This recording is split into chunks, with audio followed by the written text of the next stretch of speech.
सड़ू संजय के नखरे। अगर संजय को पहले पता होता कि अर्पिता उस पर इस तरह गिरेगी तो वो उसे आसानी से गिरने देता और उसे उसका सबक दिलाता। अगर बात अनन्या के अच्छी देखभाल करने की ना होती तो वो कब का अर्पिता को उसके घर से बाहर निकाल फेंकता। संजय को अर्पिता से चिढ़ होने लगी थी। संजय ने खुद को संभाला। जब जब उसके मन में अर्पिता से हुई उस किस का ख्याल आता वो अपनी टाई को ठीक करने लगता।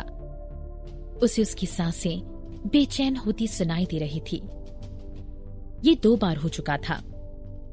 उसके साथ ये पहले कभी नहीं हुआ था और अब जब हुआ तो वो भी 2 बार, वो भी सेम औरत के साथ। बॉस, वो कार जिसका एक्सीडेंट हुआ जिसमें लिटिल प्रिंसेस थी, वो लिटिल प्रिंसेस के लिए नहीं बल्कि आपको पिक करने आ रही थी।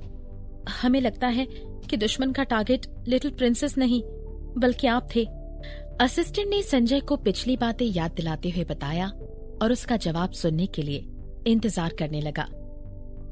मित्तल परिवार दिल्ली शहर के सबसे अमीर परिवारों में से एक था। उसकी शान शौकत किसी से छुपी नहीं थी। हालांकि ये परिवार इतनी भी अच्छी तरीके से अपनी जिंदगी नहीं बिता रही थी जैसे कि बाकी लोगों को लगता था। ये इसलिए कि संजय मित्तल परिवार का इकलौता चिराग था। साक्षी के कंपैरिजन में अर्पिता की कोई भी इंफॉर्मेशन उन्हें मिल नहीं पा रही थी। ना ही अर्पिता की फैमिली का कुछ पता लग पा रहा था, ना ही वो कहां से आई है ये पता चल पा रहा था। अर्पिता उन्हें अब काफी सीक्रेटिव और डेंजरस लगने लगी। तुम क्या कहने की कोशिश कर रहे हो? संजय ने अपने असिस्टेंट को सवाल भरी नजरों से पूछा। संजय के चेहरे पर अभी कुछ देर पहले हुए उस किस के कुछ भी ख्याल नहीं दिखाई पड़ रहे थे, बल्कि अब वहां अर्पिता के बारे में सोचकर बेचैन हुए जा रहा था। उसकी नजरें ऊपर उठकर असिस्टेंट को देखने लगी। अचानक उसका ध्यान घर के दरवाजे की ओर गया। उस दरवाजे से सूरज की किरणें हॉल में आ रही थी। एक के बाद एक काफी सूरज की किरण काफी सुकून दे रही थी। हॉल में अर्पिता अनन्या को गोद में लिए उसकी ड्रेसिंग चेंज करने के बाद उसके साथ खेल रही थी। वो मासूम नजर, दिल चुरा लेने वाली वो क्यूट स्माइल अर्पिता के चेहरे को और भी हसीन बना देती थी, जिस वजह से और भी खूबसूरत लगने लगती। हालांकि अर्पिता संजय से काफी दूर थी। वो क्या कह रही थी संजय सुन नहीं पा रहा था। संजय सिर्फ अब अनन्या को देख रहा था, जो कि खुशी से अपने हंसते हुए चेहरे के साथ अर्पिता के चारों ओर खेल रही थी। अनन्या अर्पिता के साथ काफी खुश दिखाई दे रही थी। अगले ही पल अनन्या ने अपना चेहरा अर्पिता के करीब लाया और उसे गाल पर किस कर दिया। संजय ये सब दूर से देख रहा था। उसे ये सब देखकर काफी शौक लगा। उसे अनन्या का अर्पिता के लिए ये लगाव बड़ा अजीब लगने लगा था। उसने कभी भी अनन्या को उसके अलावा किसी और को इतना प्यार करते हुए नहीं देखा था। वो जरूर अर्पिता को काफी पसंद करती थी। असिस्टेंट, जो कि घर के पिछले हिस्से में था, वो ये सब नहीं देख पाया। अपने बॉस की कंफ्यूजन को समझते हुए असिस्टेंट ने कहा, बॉस, हम आपकी और लिटिल प्रिंसेस की सेफ्टी को ध्यान में रखते हुए अर्पिता को यहाँ मित्तल हाउस में नहीं रहने दे सकते। बॉस, मैंने डॉक्टर से लिटिल प्रिंसेस के चोट के बारे में बात की। एक नर्स उनके लिए काफी होगी। हमें अर्पिता को अब इस घर में नहीं रहने देना चाहिए। क्या पता अर्पिता दुश्मन के हाथों भेजी हुई कोई जासूस हो। संजय अपनी बॉडी तानकर दूर से अर्पिता को देखते हुए कुछ सोचने लगा। असिस्टेंट की बात सुनकर उसे अर्पिता के बारे में अजीब ख्याल आने लगे और वो उन दोनों को हॉल में देखते हुए वहां से चले गए। लिविंग रूम में, अर्पिता, अब तुम ब्रेक ले सकती हो। आज रात साक्षी लिटिल प्रिंसेस का ध्यान रखेगी। नौकर ने साक्षी को याद दिलाते हुए कहा। साक्षी, जो कि पूरे दिन से गायब थी, उसके बगल से आने लगी। इस समय तक साक्षी का ध्यान उस बच्ची पर बिल्कुल भी नहीं था। उसने पूरा घर छान लिया था, पर उसे संजय कहीं नजर नहीं आ रहा था। जब उसने वापस देखा, अर्पिता की ओर गुस्से में देखने लगी। अगर अर्पिता ने अनन्या का ध्यान रखने का चांस उससे छीनना ना होता तो आज वो पूरा दिन संजय मित्तल के साथ बिताती। उसे शायद जल्दी आना चाहिए था। मिस्टर संजय शायद जा चुके थे। अनन्या, जो कि अभी तक अर्पिता को प्यार से गले लगाए हुई थी और अर्पिता से दूर जाने का नाम ही नहीं ले रही थी, ये देखकर साक्षी को चिढ़ होने लगी।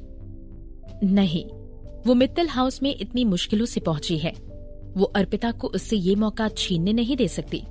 सुनिए, क्या मैं एक रिक्वेस्ट कर सकती हूँ?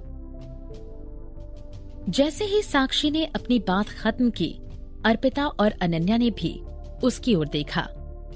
क्या ये लड़की फिर से कोई मुसीबत खड़ी करना चाहती है? साक्षी ने हंसते हुए नौकर की तरफ देखा। जैसे कि अलग अलग लोग अलग अलग तरीकों से देखभाल करते हैं, मैं चाहती हूँ कि अर्पिता का ध्यान रखने का तरीका जान लूं, ताकि मैं भी लिटिल प्रिंसेस का अच्छे से ख्याल रख पाऊं। अर्पिता की आंखें हैरत से चौंक गईं।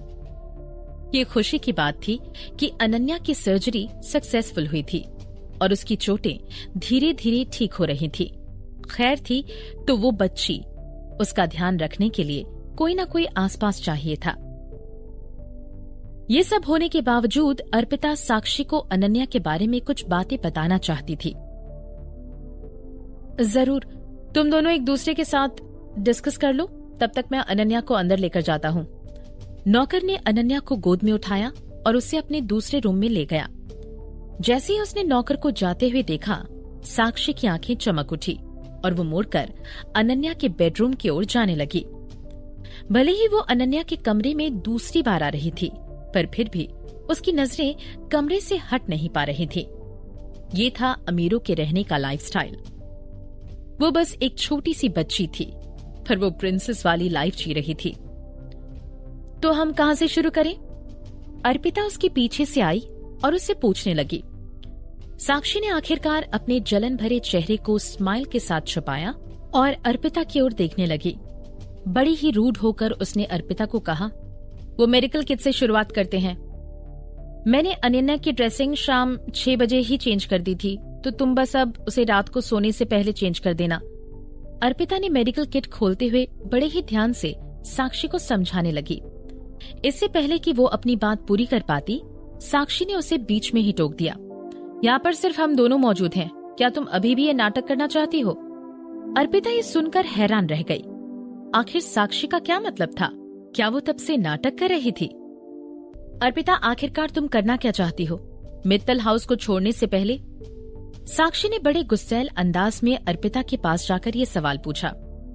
अर्पिता को समझ आया कि वो काम करने का तरीका जान लूं सिर्फ एक बहाना था। साक्षी अनन्या के बारे में परेशान नहीं थी, बल्कि ये तो सिर्फ उसका कौन बेस्ट है ये सवाल का जवाब देने का एक जरिया था। अर्पिता जैसे ही ये सुनकर मेडिकल किट बंद कर वहां से जाने लगी, तभी साक्षी ने उसे रोक लिया। अर्पिता, तुम आज ही ये जॉब छोड़ दो, अगर तुम मेरे सवालों का जवाब नहीं देना चाहती।